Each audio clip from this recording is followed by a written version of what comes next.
Hello कॉमर्शियंस, my name है Aditya Shivhare and आज की इस वीडियो में हम लोग बात करने वाले हैं हमारी सर्कुलर फ्लो ऑफ इनकम के बारे में। तो यार किसी ने मेरे से आके बोला था कि नेशनल इनकम बहुत ज़्यादा डिफिकल्ट होता है, उसके न्यूमेरिकल्स नहीं बनते हैं, बहुत ट्रिकी क्वेश्चंस आते हैं। बट यार ऐसा कुछ नहीं होता, ये सब बोलने की बातें हैं ताकि आप लोग ज़्यादा अच्छे से पढ़ाई करो। बट एक्चुअल में अगर आप बेसिक से एडवांस तक जाते हो, जैसे कि आज ये बेसिक वीडियो है, तो इससे हम एडवांस तक जाएंगे, नेशनल इनकम में सारी चीज़ों को पढ़ेंगे। तो अगर आप ध्यान से पढ़ते हो तो बहुत ही ज़्यादा ईजी हो जाएगा, पर अगर थोड़ा सा स्किप करते हो तो फिर दिक्कत होगी। तो यार जितने भी लोग ऐसा बोलते हैं कि बहुत डिफिकल्ट है, मैं उनको सिर्फ एक ही चीज़ बोलना चाहता हूँ, ये सब दोगलापन है। मैं तेरा दोगलापन उतारता हूँ अब। तो आज की वीडियो में हम लोग पढ़ेंगे सर्कुलर फ्लो की definition, real flow, money flow, stock concept, flow concept, ये सारी चीज़ों के बारे में आज हम लोग पढ़ने वाले हैं और इस चैप्टर को आज एंड कर देंगे। तो चलो यार जल्दी से वीडियो को स्टार्ट करते हैं।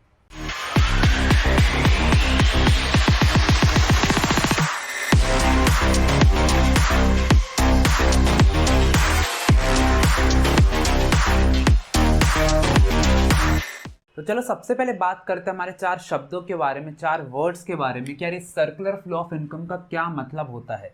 तो यार अगर मैं एक 5th क्लास के बच्चे से बोलता हूँ कि सर्कुलर फ्लो ऑफ इनकम का क्या मतलब होता है, तो वो डायरेक्टली क्या करेगा, एक सर्कल बना देगा। क्लियर हो रही है बात? वो बोलेगा एक सर्कल है जिसमें इनकम फ्लो कर रही है, तो ये इनकम जो है वो फ्लो कर रही है। ठीक है, लेकिन यार ऑब्वियस सी बात, अगर इनकम फ्लो कर रही है तो किन्हीं सेक्टर्स के बीच में फ्लो कर रही होगी। तो बेसिकली 4 सेक्टर के बीच में जो इनकम है फ्लो करती है।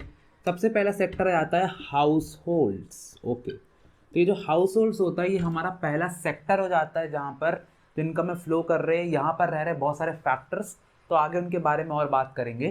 तो ये बेसिकली हम जैसे लोग हैं जहाँ पर बेरोजगार लोग हैं, रह रहे हैं, तो इनको बोलते हैं हाउस होल्ड्स। सेकेंड आता है हमारा गवर्नमेंट।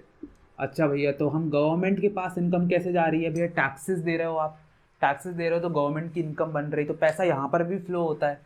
थर्ड आता है यार हमारी फर्म्स। फर्म्स का सिंपल मतलब क्या होता है? बिजनेसेस। तो जहाँ पर भी पार्टनरशिप होती है उनको हम फर्म्स बोलते हैं। कंपनी भी सेम चीज़ है, तो मतलब यहाँ पर बिजनेस बेसिकली जो कि प्रोडक्शन कर रहा है उसको हम यहाँ पर फर्म्स बोल रहे हैं। ठीक है, तो बिजनेस प्रोडक्शन करने वाला। चौथा आता है हमारा फॉरेन सेक्टर। तो जो फॉरेन सेक्टर होता है वो बहुत इंपॉर्टेंट होता है, वहाँ पर भी हमारी इनकम जाती है। लेकिन जो सीबीएसई थी उसने अभी यहाँ पर 2 सेक्टर्स को हटा दिया है, दैट इज गवर्नमेंट और फॉरेन। उसने बच्चों से बोला कि ये मेरी एक्सपर्टीज़ नहीं है, इसलिए यहाँ पर जो है हम यहाँ पर अभी काम नहीं करेंगे। तो सीबीएसई के बच्चों को सिर्फ और सिर्फ हाउस होल्ड्स और फर्म्स के बारे में पढ़ना है, इसलिए हम इसको 2 सेक्टर मॉडल भी बोलते हैं। तो चलो अब समझते हैं कि हाउस होल्ड और फर्म्स के बीच में जो इनकम है वो कैसे फ्लो कर रही है। तो सबसे पहली बात तो ये जान लो कि जो हाउस होल्ड्स है इसमें रहते हैं बहुत सारे फैक्टर्स। इसको हमेशा याद रखना, बहुत काम आने वाला, आगे आके याद रहेगा। तो फैक्टर्स रहते हैं हाउस होल्ड्स के अंदर। तब हाउस होल्ड से फर्म्स के पास क्या जाता है? Factor services. अब यार एकदम से ये फैक्टर सर्विसेज वाला वर्ड आ गया, मतलब इतना इजी चल रहा था सब कुछ और एकदम से फैक्टर सर्विसेज ये क्या वर्ड आ गया, ये क्यों आया? चलो इसका आंसर देते हैं। तो क्या हो जाता है कि आपको अगर पैसा कमाना है, हाउस होल्ड्स में अपन सब रहते बेरोजगार है, हम सबको अगर पैसा कमाना है तो हमको फ़ायदा पहुंचाना पड़ेगा फर्म्स को हमेशा, ये याद रखना। तो फर्म्स को जब आप फ़ायदा पहुंचाओगे तभी वो आपको फ़ायदा देंगे, यानी कि पहले उनको हेल्प करनी पड़ेगी फिर वो आपकी हेल्प करेंगे। तो इसके लिए क्या होता है कि हम उनको देते भी है फैक्टर सर्विसेज। अब ये फैक्टर सर्विसेज बेसिकली 4 प्रकार की होती हैं। सबसे पहले आता है ज़मीन, यानी कि अगर आप अपनी लैंड जो है वो देते हो फर्म्स को तो वो आपको क्या देंगे? रेंट देंगे। तो इसके बदले में वो आपको रेंट देंगे, यानी कि उनको फ़ायदा पहुंचाओ ज़मीन से, तो ज़मीन हम उनको रेंट पर दे देंगे, तो रेंट मिलेगा। Rent is a form of income, पैसा मिल रहा है, कमाई हो रही है। ठीक है। सेकंड आता है लेबर। लेबर बन के काम करो भाई।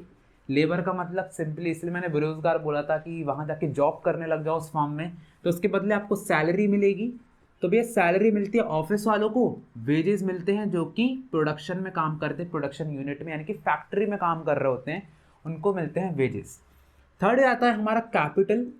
कैपिटल का मतलब होता है भैया पैसा इन्वेस्ट करना, what you invest is capital. तो अगर आप कंपनी को इन्वेस्ट कर रहे हैं कि पैसा दे रहे हो तो आपको उसके बदले में इंटरेस्ट मिलेगा, इसलिए हमने इंटरेस्ट ऑन कैपिटल पढ़ा था फर्स्ट चैप्टर पार्टनरशिप में, पार्टनरशिप फॉर्म्स में। समझ में आ रहा है? बहुत कुछ रिलेट हो रहा होगा। फोर्थ आता है भैया एंटरप्राइज या फिर एंटरप्रेन्योरशिप, एक ही बात है। एंटरप्राइज ज़्यादातर चलता है पर एंटरप्रेन्योरशिप भी बोल सकते हो, क्योंकि यहाँ पर बहुत चलन में है ये वर्ड आजकल। तो एंटरप्रेन्योरशिप है, तो इसके बदले सिंपली प्रॉफिट मिलेगा, प्रॉफिट के लिए एंटरप्रेन्योरशिप की जाती है। तो 4 चीज़ें जो हैं आप यहाँ पर सर्विसेज प्रोवाइड कर सकते हो फर्म्स को, और उसके बदले आपको ये जो है रेंट, सैलरी, इंटरेस्ट और प्रॉफिट जो है वो मिल जाएगा। अब क्योंकि ये फैक्टर को मिल रहा है, फैक्टर ही प्रोवाइड कर रहा है, तो इसको हम फैक्टर सर्विसेज बोलते हैं। क्लियर हो रही है बात? और ये जो है उसको मिल रहा है, इसलिए हम इसको फैक्टर इनकम बोलते हैं। क्या बोलते हैं? फैक्टर इनकम, क्योंकि ये मिल रहा है हमारे फैक्टर्स को, तो फैक्टर इनकम। और फर्म्स के हिसाब से हम क्या बोलेंगे? Factor payments. तो फैक्टर पेमेंट्स भी इसको बोलते हैं, बस ये जो है फर्म्स के हिसाब से होता है, इसको याद रखना कि फैक्टर पेमेंट्स फर्म्स बोलती हैं, फैक्टर इनकम जो है वो हमारे हाउस होल्ड्स वाले बोलते हैं। तो अब क्लियर हो गई है पूरी बात की जो हाउस होल्ड्स है वो फैक्टर सर्विसेज प्रोवाइड कर रहे हैं, यानी कि ये 4 चीज़ें जो है वो प्रोवाइड कर रही है, तो उसके बदले उसको क्या मिलेगा? फैक्टर इनकम मिलेगी। तो फर्म्स के नज़रिए से उसको हम फैक्टर पेमेंट्स बोलते हैं, तो यहाँ पर मैं फैक्टर पेमेंट जो है वो लिख देता हूँ, तो जो फर्म्स है वो उनको फैक्टर पेमेंट्स दे देगी। तो यहाँ पर बिल्कुल सिंपल सी बात हुई कि सर्विसेज प्रोवाइड करी, तो जो पैसा है वो फर्म से जो है हाउस होल्ड्स के पास पहुँच गया, जो इनकम है वो हाउस होल्ड्स के पास आ चुकी है। तो अब देखते हैं आगे क्या होगा। हाउस होल्ड्स के पास जो है इनकम पहुँच जाती है, तो वो क्या करती है? इसको यूज़ करती है अपने खर्चे के लिए। तो यार अगर आपके पास हो, आप बेरोजगार हो, आपको सैलरी मिली है, तो आप बहुत खुश हो जाओगे, आप जाकर कपड़े खरीदोगे, गाड़ी खरीदोगे, मोबाइल फ़ोन खरीदोगे, खाने के आइटम्स खरीदोगे, या फिर कोई डॉक्टर के पास चले आओगे अगर आपको जाना हुआ, तो ऐसा करके आप खर्चा करोगे। तो आप अपने कंजम्पशन पे बेसिकली खर्चा करते हो। आप जो भी चीज़ कंज्यूम करते हो, आप खाना कंज्यूम कर रहे हो, आप कपड़े कंज्यूम कर रहे हो, ठीक है, आप सर्विसेज को कंज्यूम कर रहे हो, तो उस पर जो खर्चा होता है ना उसको हम बोलते हैं कंजम्पशन एक्सपेंडिचर। तो ये आप फिर से कंजम्पशन एक्सपेंडिचर पे खर्चा करोगे। अब ये कंजम्पशन एक्सपेंडिचर का मतलब क्या होता है अभी बता दिया। अपने कंजम्पशन पे खर्चा करना, यानी कि बेसिकली कोई भी गुड्स एंड सर्विसेज को खरीदना। अब गुड्स एंड सर्विसेज, अब एक्चुअली यहाँ पर क्या है कि जो हाइपोथेटिकल सिचुएशन है हमने मान ली है, तो हाइपोथेटिकल सिचुएशन मतलब क्या है कि जो गुड्स एंड सर्विसेज आपने यहाँ पर प्रोड्यूस करे थे फैक्टर सर्विसेज को देकर और फैक्टर पेमेंट्स ली थी, उन्हीं को आप वापस खरीद लोगे। ये एक हाइपोथेटिकल सिचुएशन है, इसलिए तो आप उन्हीं गुड्स एंड सर्विसेज को इन फर्म से खरीद लोगे, और ये आपको क्या कर देंगे? गुड्स एंड सर्विसेज जो है उसके बदले में दे देंगे। तो वापस से आपके पास जो इनकम थी वो वापस से कंजम्पशन एक्सपेंडिचर के थ्रू, खर्चे के थ्रू यहाँ पर जो है फर्म्स के पास वापस आ गई, उसने आपको गुड्स एंड सर्विसेज दे दिया, और ऐसे करके इनकम जो है फिर से घूमती रहेगी। तो एक बार फर्म्स के पास कंजम्पशन एक्सपेंडिचर के थ्रू आया, फिर वो फैक्टर पेमेंट दे देगा किसको? हाउस होल्ड्स को, फिर वो खर्चा करेंगे, फिर तो ऐसे करके जो पूरी इनकम है वो घूमती रहेगी इस पूरे फ्लो में, इस सर्कुलर फ्लो में। क्लियर हो रही है बात? बिल्कुल ही ईजी चीज़ थी। आप अपने डेली लाइफ में भी यही चीज़ें करते हो, फर्म्स की गुड्स एंड सर्विसेज खरीदते हो, उनको पैसा दे देते हो, फिर से वो सैलरी दे रही है बहुत सारे एम्प्लॉयज़ को, फिर वो खर्चा कर रहे हैं, फिर सैलरी, फिर खर्चा, ऐसे करके जो है हमारी पूरा फ्लो जो है चलता जा रहा है। तो चलो एक बार जल्दी से बुक की डेफिनेशन को देख लेते हैं, तो बहुत जल्दी हमको अब समझ में जाएगी। That is it refers to the cycle of generation of income. तो ये एक पूरी साइकिल बन गई है, देखो हमने बनाई है हाउस होल्ड्स और फर्म्स के बीच। तो यहाँ पर क्या हो रहा है? जनरेशन ऑफ इनकम हो रहा है इन the production process. Production process है क्योंकि गुड्स एंड सर्विसेज प्रोड्यूस हो रहा है, तो प्रोडक्शन प्रोसेस यहाँ पर इन्होंने बोल दिया। तो it refers to the cycle of generation of income in the production process, its distribution among the factors of production. तो यहाँ पर क्या हो रहा है कि जो इनकम है वो डिस्ट्रीब्यूट हो रही है फैक्टर्स ऑफ प्रोडक्शन को। तो इनको हम फैक्टर्स ऑफ प्रोडक्शन भी बोलते हैं, क्योंकि ये भैया हाउस होल्ड्स वाले प्रोड्यूस कर रहे हैं गुड्स एंड सर्विसेज को, तो फैक्टर्स ऑफ प्रोडक्शन बोल रहे हैं। And its circulation from households to firms. अब यहाँ पर इनकम आ गई थी, अब हाउस होल्ड से फर्म्स के पास वापस जा रही है in the form of consumption expenditure. Consumption expenditure के फॉर्म में, इनके पास खर्चे के फॉर्म में वापस जो है फर्म्स के पास जा रही है, क्योंकि हम खर्चा कर रहे हैं गुड्स एंड सर्विसेज पर जो कि फर्म्स ने बनाया है। आई होप आपको ये जो डेफिनेशन है क्लियर हो गई होगी। ये जो सर्कुलर फ्लो ऑफ इनकम की डिफिकल्ट डेफिनेशन थी। तो चलो अब पढ़ते हैं फेजेस ऑफ इनकम के बारे में। तो चलो पढ़ते हैं 3 फेजेस के बारे में। तो सबसे पहला फेज आता है जनरेशन फेज। तो देखो जनरेशन फेज का मतलब, देखो जनरेशन वर्ड पे जाओ, क्या यहाँ पर जनरेट हो रहा है? ध्यान से देखो। अब तुम बोलोगे इनकम जनरेट हो रही है, पर नहीं, यहाँ पर जनरेट हो रहा है गुड्स एंड सर्विसेज। अगर गुड्स एंड सर्विसेज जनरेट नहीं होंगे तो भैया इनकम कैसे बनेगी? तो सबसे पहले तो यहाँ पर हाउस होल्ड्स को फैक्टर सर्विसेज प्रोवाइड करके गुड्स एंड सर्विसेज को जनरेट करना पड़ेगा, और उसी को हम बोलते हैं जनरेशन फेज की गुड्स एंड सर्विसेज जनरेट हो गए। सेकंड आता है डिस्ट्रीब्यूशन फेज। तो मैं यार बहुत ईजिली समझ गया होगी कि यार अगर गुड्स एंड सर्विसेज बन रहे हैं, जनरेट हो रहे हैं, तो क्या डिस्ट्रीब्यूट होगी, फैक्टर पेमेंट्स या फिर फैक्टर इनकम हाउस होल्ड्स के लिए। इसलिए हम इसको क्या बोलते हैं, डिस्ट्रीब्यूशन फेज। थर्ड आता है डिस्पोजिशन फेज। इसके वर्ड्स पे जाओ, डिस्पोजिशन, अपनी पोजीशन से बदल जाना, यानी कि जो इनकम है अपनी पोजीशन से यहाँ पर बदल रही है, हाउस होल्ड से वापस कंजम्पशन एक्सपेंडिचर के थ्रू यहाँ फर्म्स के पास आ रही है, यानी कि इनकम यहाँ पर इनके पास आ गई थी फैक्टर पेमेंट्स के थ्रू, अब ये वापस फर्म्स के पास चली गई है कंजम्पशन एक्सपेंडिचर के थ्रू, तो इसको हम बोलेंगे डिस्पोजिशन फेज। क्लियर हो रही है बात? तो अगर आपको ये याद है तो ये यहाँ पर कोई भी दिक्कत आपको नहीं जाने वाली। क्लियर हो रही है बात? चलो आगे बढ़ते हैं। तो चलो अब बात करते हैं दो कॉन्सेप्ट्स के बारे में। सबसे पहले आता है स्टॉक, सेकंड आता है फ्लो। तो स्टॉक का मतलब क्या होता है यार? देखो, स्टॉक का मतलब होता है कि वो एक वेरिएबल होता है। वेरिएबल का मतलब क्या होता है? जिसकी वैल्यू चेंज होती रहती है, तो इसकी वैल्यू भी बहुत जल्दी चेंज होती रहती है। सेकंड में आता है एक पर्टिकुलर पॉइंट ऑफ टाइम पर कैलकुलेट होता है। इसका मतलब क्या है यार? पर्टिकुलर पॉइंट ऑफ टाइम मतलब क्या होता है कि जब आपको उसको कैलकुलेट करना, तो आपको तुरंत देखना पड़ेगा, तुरंत इसको कैलकुलेट करना पड़ेगा। फॉर एग्जाम्पल यार, हमारी बैलेंस शीट है, तो बैलेंस शीट 31 मार्च को कैलकुलेट होती है, एक टाइम पर कैलकुलेट होती है। क्लियर हो रही है बात? बैंक बैलेंस, तो अगर आपको बैंक बैलेंस को कैलकुलेट करना है तो आपको तुरंत देखना पड़ेगा एक पॉइंट ऑफ टाइम पर, क्योंकि बहुत जल्दी चेंज होता रहता है। तो स्टॉक का क्या दिक्कत होता है?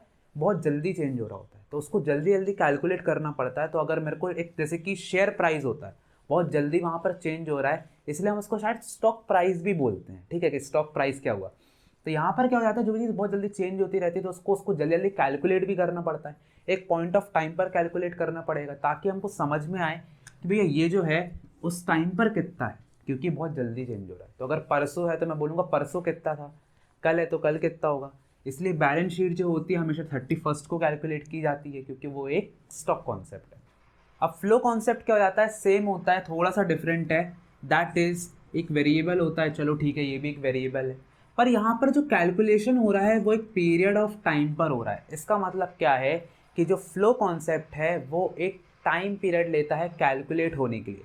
फॉर एग्जाम्पल, हमारा इनकम एंड एक्सपेंडिचर अकाउंट एक टाइम पर कैलकुलेट हो, यानी कि एक साल का टाइम लेगा कैलकुलेट होने में। पूरे साल की इनकम को प्लस करोगे, पूरे साल की एक्सपेंडिचर को प्लस करोगे, फिर तुम इनकम एंड एक्सपेंडिचर अकाउंट निकाल पाओगे। इसलिए वो एक फॉर द ईयर एंडेड बनता है, इसलिए हम लिखते हैं ना फॉर द ईयर एंडेड 2018।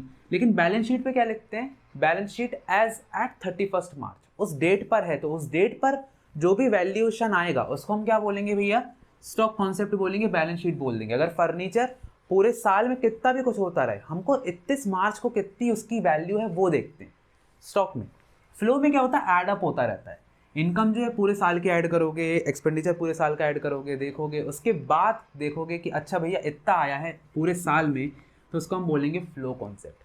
तो क्या होता है कि जब भी आपको टर्म्स आएंगे ना, तो आपको ये देखना है कि कौन सी चीज़ अगर बहुत जल्दी चेंज हो रही है, फॉर एग्जाम्पल बैंक बैलेंस है, बहुत जल्दी चेंज हो रहा होता है, तो और उसको अगर हम कैलकुलेट कर रहे हैं एक डेट पर, कोई ऐसी डेट दी हुई है क्वेश्चन में, तो हम उसको स्टॉक में लिख देंगे। फ्लो में क्या हो जाएगा? देखो, फ्लो में जो है, फ्लो में क्या हो जाएगा? फ्लो में बहुत सिंपली चीज़ हो जाएगी, दैट इज़ कि अगर एक पूरे साल का पीरियड दिया गया है 2018, एक पूरे साल में कैलकुलेट हो रहा है या पूरे महीने में कैलकुलेट हो रहा है, हम बोल देंगे भैया ये जो है फ्लो है। पिछले महीने आपकी क्या सेल्स हुई? 5,14,000 था मेरा पिछले इसमें। क्लियर हो रही है बात? चलो आगे बढ़ो। तो अब आपकी बुक में हायर ऑर्डर थिंकिंग स्किल्स में जो एक क्वेश्चन दिए गए हैं उनको मैं देखना चाहता हूँ एक बार, उससे थोड़ी सी और क्लैरिटी आएगी यहाँ पर। तो जैसे कि आप कैपिटल देखो, तो कैपिटल क्या होता है? कैपिटल एक बार आप इन्वेस्ट कर देते हो, फिर बीच में एडिशनल कैपिटल भी कर दिया, फिर विड्रॉल भी कर लिया, फिर ड्रॉइंग्स भी कर ली, बहुत जल्दी चेंजेस हो रहे हैं। तो कैपिटल एक स्टॉक कॉन्सेप्ट है, हमेशा याद रखना। अब जैसे कि हमारा प्रोडक्शन हो गया, तो एक बार प्रोडक्शन कर रहे हो, तो प्रोडक्शन में बार बार चेंजेस नहीं आते। आप ध्यान से देखो ज़रा, आप साल भर में एक बार प्रोडक्शन करते हो, उसको बता देते हो हमारा साल भर में इतना प्रोडक्शन हुआ, तो वो क्या हो जाएगा? अपना फ्लो कॉन्सेप्ट आएगा। तो चेंजेस को देखो, जैसे वेल्थ है, वेल्थ जो है आपकी कितनी है, बहुत जल्दी चेंज हो रही होती है वेल्थ। आज आपकी वेल्थ कुछ हो सकती है, आगे कुछ हो सकती है, इसलिए स्टॉक कॉन्सेप्ट है। एक और जो चीज़ है जिससे हम आइडेंटिफाई कर सकते हैं, दैट इज़ डेट। तो जिसके यहाँ पर दिया गया raw materials in go down on 31 जनवरी 2019, मार्च की आदत हो गई। तो यहाँ पर क्या हो जाता है, जो रॉ मटेरियल्स है वो डायरेक्टली स्टॉक में चला जाएगा, क्योंकि एक पर्टिकुलर डेट दी गई है। ऐसे ही अगर आपको एक ईयर दिया गया, for example production of cement in the year 2018, तो एक पूरे साल भर का टाइम लिया गया है, पीरियड ऑफ टाइम लिया गया है, तो यहाँ पर फ्लो कॉन्सेप्ट है वो आ जाएगा। तो आई होप आपकी क्लैरिटी और अच्छी हो गई होगी। तो जितने ज़्यादा क्वेश्चन सॉल्व करोगे क्लैरिटी उतनी अच्छी होती आएगी। अब हम बढ़ते हैं आगे हमारे मनी फ्लो और फिजिकल फ्लो की तरफ। तो चलो अब पढ़ते हैं हम अपने दो तरीके के फ्लो के बारे में। तो सबसे पहला जो सर्कुलर फ्लो होता है वो होता है रियल फ्लो।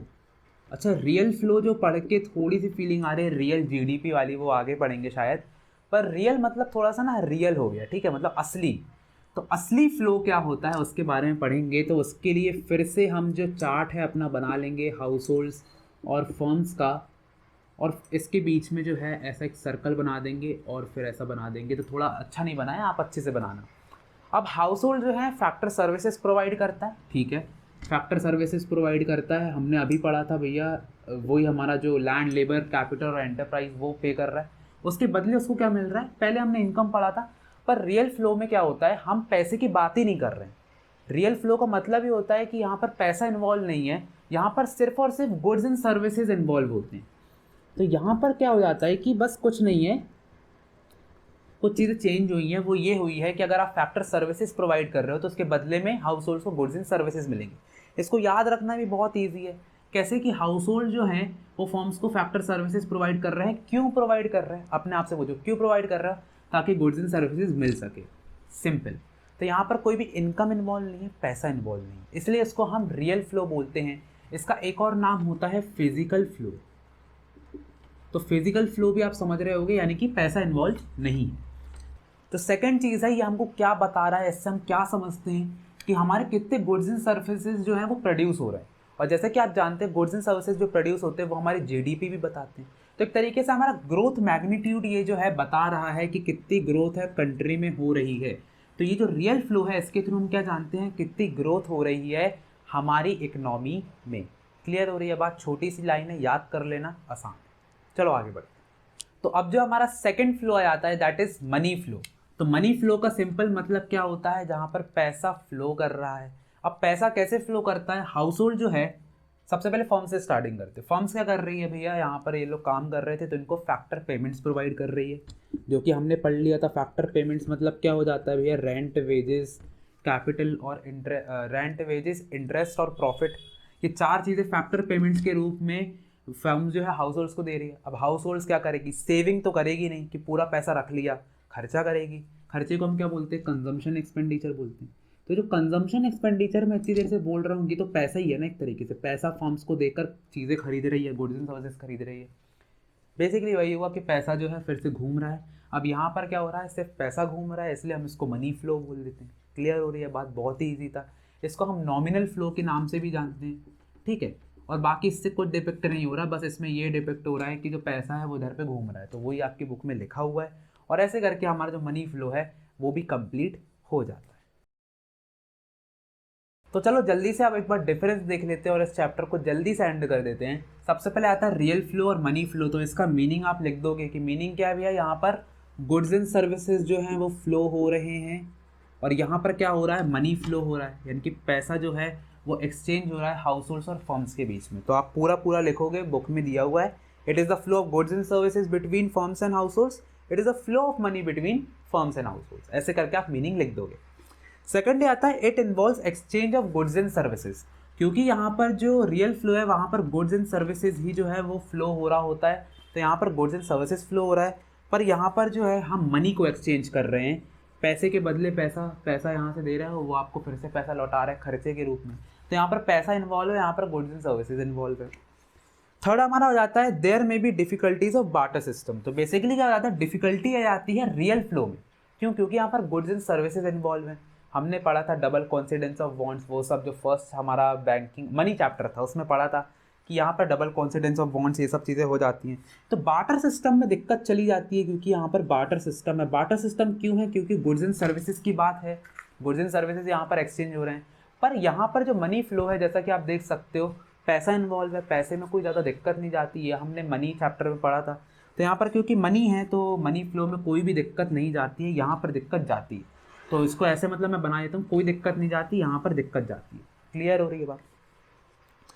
ऑल्टरनेटिव नेम, इसका नाम फिजिकल फ्लो है, इसका नाम नॉमिनल फ्लो है। ये तो कोई डिफरेंस हुआ नहीं, पर ठीक है, इनने यहाँ पर ये भी डिफरेंस डाल दिया है और ऐसे करके हमारा जो चैप्टर है यहाँ पर कंप्लीट हो गया। तो इसी के साथ आज हमने जो चैप्टर है वो कंप्लीट कर लिया है। आप इसके बाद जो अपनी बुक है उसमें एक एजम्पशंस वाला जो पॉइंट है वो देखोगे, कुछ एजम्पशंस लिए थे वो आप रीड आउट कर लेना। बाकी उसके पहले मैंने आपको बता ही दिया था कि 2 सेक्टर इकोनॉमी होती है।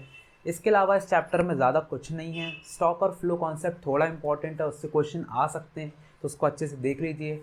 और इसके अलावा यार अगर वीडियो पसंद आई हो तो चैनल को सब्सक्राइब कीजिए, वीडियो को लाइक कीजिए और ज़्यादा से ज़्यादा शेयर करिए दूसरे लोगों के पास, ताकि उनको ये कंटेंट मिलता रहे।